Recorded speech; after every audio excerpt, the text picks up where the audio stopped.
A simbologia cristã, naturalmente, por eu me considerar cristão. Apesar de não gostar de me vincular a nenhum grupo, mas não achando que isso é uma virtude, é mais uma característica, né? Eu sempre fui muito isolado, assim, apesar de ter muitos amigos e de trocar figurinhas, vamos dizer, experiências com vários amigos, eu participo muito pouco de grupos, né? Quando eu participo é por um trabalho específico. E isso vai também para a política e para a religião. Não gosto de pertencer, por exemplo, a um partido político ou uma determinada religião. Mas eu cresci num ambiente religioso porque eu estudei a minha infância em colégios cristãos, católicos, né? Como eu te falei, marista e jesuíta.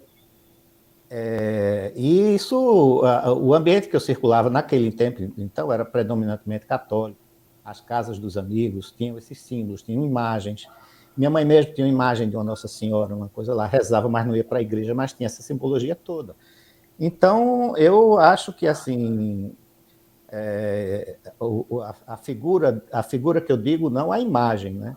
Mas a essência do cristianismo, ela é um norte para mim. É uma coisa muito importante. Você vê a referência que tem, que Jesus Cristo ele, ele representa, assim, de fraternidade. Tu falaste nessa coisa da diversidade, né?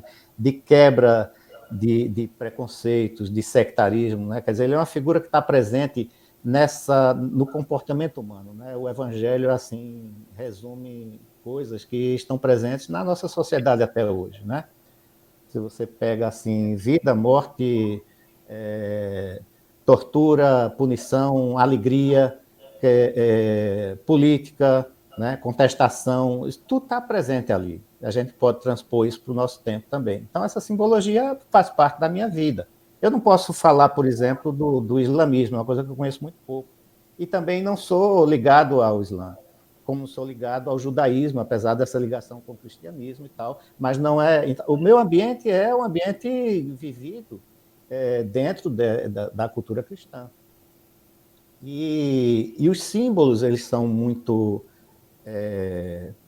Eles se modificaram muito ao longo da história, né?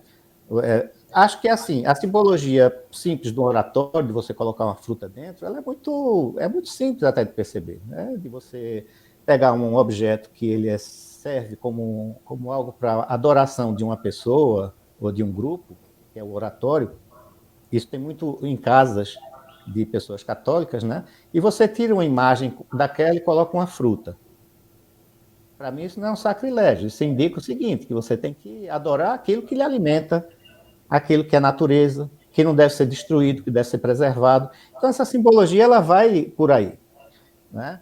E ela ganha muita intensidade a partir do Diário de Votos e Ex-Votos, né? Porque é um exercício de 1 ano e 4 meses você trabalhando com a simbologia, que é muito comum em alguns países, como o nosso, e em algumas regiões, como o Nordeste, que é o ex-voto. Né? É muito presente numa tradição católica, muito no interior do estado, aqui da Paraíba também, você vai para alguns lugares. Mas existem os ex-votos também em pintura, você tem no Rio de Janeiro bastante, você tem no México feitos com ouro e prata, uns pequenos. Você vai por aí afora, é uma tradição muito presente em vários países. Isso me marcou no início pela questão estética. Depois foi que eu percebi que ele tinha também um exercício de religiosidade, né? Que eu não percebia com tanta clareza. Mas essas coisas se misturam. E aí eu procuro conhecer melhor esses símbolos. A simbologia cristã, ela se modifica muito ao longo da história do cristianismo, né? Então, essa coisa de você pegar também imagens que representem preocupações com a política, você falou aí nessa coisa boa que é o Estado laico, quando você tem liberdade de culto e respeito, inclusive, a quem não tem religião. Isso é muito importante. Né? Então, você vê um crescente assim no Brasil de uma tendência por parte de algumas pessoas, é um desejo óbvio de chegar a um Estado teocrático, né? Por alguns grupos. Então, você pega representações cristãs que você associa a esses grupos e a políticos que vivem também ligados a esses grupos, e um alimenta o outro, e aí você pega, e o que é que essa gente faz? Né? A gente tem aí exploradores da fé, né? A gente tem uma porção vendilhões do templo da contemporaneidade. Sabe aquela cena do Evangelho que Jesus derruba as bancas e tudo mais? Né? Então a gente está cheio disso. Cheio. Muitas igrejas dessas são casas de negócio. Então essas pessoas pegam a imagem do Cristo, né, o que simboliza ele, e em vez de tratarem da essência do cristianismo, elas transformam isso num negócio. São os vendilhões, são os hipócritas mesmo, sabe? Então, é isso mesmo, é aquele símbolo de uma figura com dinheiro entrando. Seja uma cruz, seja uma cabeça transparente e tudo mais, é o que eles fazem. Né? Então, isso gera uma reação, claro, né? Porque quem veste a carapuça reage. Isso aconteceu desde 2012, quando eu apresentei a primeira vez esses trabalhos, lá na Universidade Federal, na Galeria Capibaribe. Né? Gente arrancando material de divulgação, gente dando discurso. Eu não posso dar muita atenção a esse tipo de gente, né? Até porque, desde 2005, quando eu fiz o primeiro grande projeto de residência, eu passei a adotar uma coisa que não tinha antes. Foi uma experiência que mudou muito a minha vida. Eu sou até hoje grato ao Instituto de Arte Contemporânea e a dirigente, na época, na Lisboa, que era professora e dirigia, porque ela acreditou nessa coisa de um projeto experimental em desenho. Né?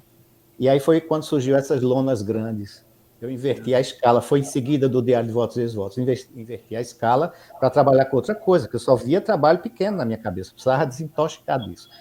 E esse trabalho, ele documentou todo o processo. Era uma coisa que eu não estava acostumado. E um setor educativo muito presente. Então, a partir disso, todas as exposições que eu faço, eu cuido e prezo muito pelo setor educativo. Eu gosto, por exemplo, de estar presente em muitas exposições. Agendo a minha presença para que as pessoas saibam e possam conversar e discutir o trabalho comigo. Sabe? Nessa exposição em Porto Alegre foi criado um programa pela professora Lília Maus de mediação que alunos voluntários ficaram o tempo todo presentes na galeria, eles se revezavam. Todo dia mandavam um relatóriozinho pelo grupo do WhatsApp do que tinha acontecido. De gente que entrou, que comentou uma coisa que não gostou, do outro que gostou, que disse. Então, tem uma coisa maravilhosa. Sempre procuro valorizar essa coisa do educativo, para que as pessoas que queiram ir ver a exposição e que queiram debater sobre o assunto, elas possam ir com a presença da gente, né? Então, quem vai, quem fica sabendo e vai, ótimo.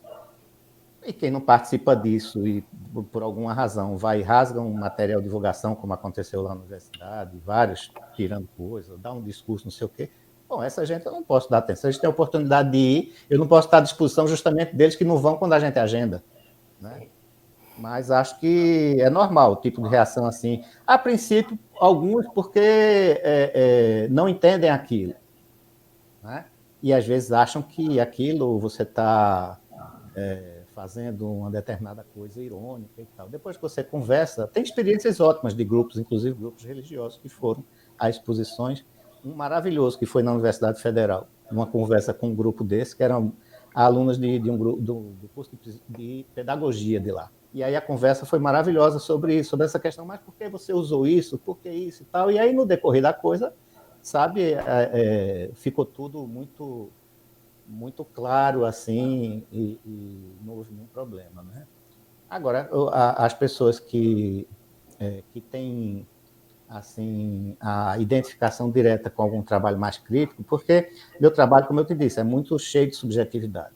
Né? Agora, tem umas críticas mais diretas. Essa da cruz com dinheiro, essa coisa assim, é uma crítica clara à hipocrisia, a esses modernos ou contemporâneos vendilhões do tempo. Né? Esses aí são hipócritas. Então, é diferente daquele que ignora, né? Porque nós ignoramos muita coisa na vida, nós não sabemos de tudo. Quando a gente ignora, a gente procura conhecer. Ignorar não é ser bruto, nada nesse sentido. É assim, eu não saber, né? E quando uma pessoa não sabe, quer saber, ela vai e procura. Por isso que é necessário e é fundamental para mim ter um bom trabalho no educativo. O MAC tem um educativo muito bom, muito competente, né? Esse grupo que foi criado também para a exposição, muito legal. O IAC tem, aqui na universidade, eu tive estagiários e professores, foi sempre essas experiências são maravilhosas. Até na exposição na Arte Plural Galeria, que foi em 2019, eu procurei estar presente e agendamos grupos de visita de escolas. Isso tem sido muito frequente no meu trabalho, nas exposições. Acho fundamental. Eu vi como é importante isso. Como é importante o setor educativo das instituições. acho uma coisa maravilhosa e fundamental, sabe, para a formação de público.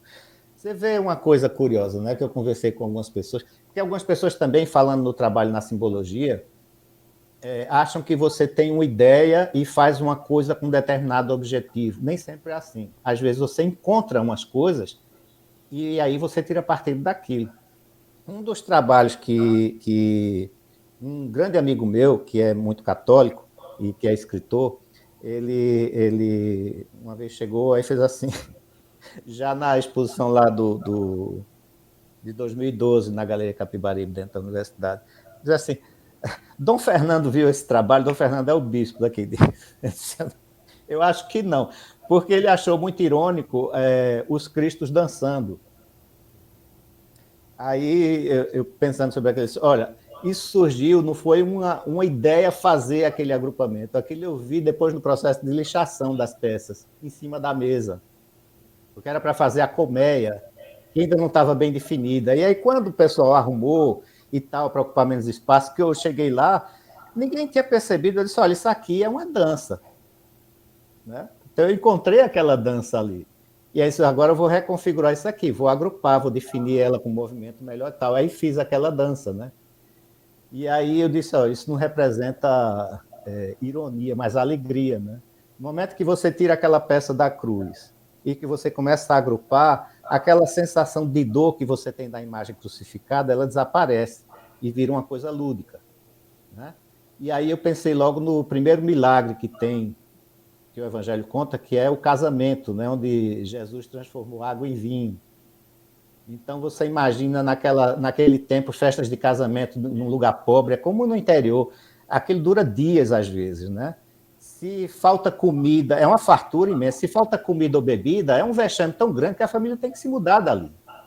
Então, você imagina a alegria do cara poder salvar aquela família de um vexame, salvar o amigo, dar aquela coisa. E ainda tem a história de manda vamos dizer, na época, o que seria o chefe do buffet, provar o vinho, né? Leva lá para o cara e o cara prova assim, mas você é incrível, porque assim todo mundo pega o vinho de melhor qualidade para o começo da festa e depois oferece outro, né? E você guardou o melhor para o final. Veja que cena alegre, né? Depois, os casamentos judeus são muito festejados, assim, com dança, com música. Os homens botam as mãos em cima dos ombros e dançam, né? Formam um círculo, que o círculo é uma forma, inclusive, é uma forma muito presente nos primeiros 3 séculos da cultura cristã, né? Que é o símbolo do perfeito, que não tem começo nem fim. Então, essa simbologia, ela vai ficando, sabe, ela vem na cabeça, às vezes, por uma intuição. Começa uma coisa, e aí você começa, puxa, isso daqui posso desdobrar para outras coisas. Se essa cena é alegre, imagine um nado sincronizado, aí você faz outras coisas, entendeu? Então, as pessoas confundem essa coisa muitas vezes, e depois, numa conversa dessa, já você abre um leque aí de possibilidades também, né? Então, a simbologia, ela vai ganhando alguns significados quando a gente começa, às vezes, por uma intuição, mas se aprofunda também no tema.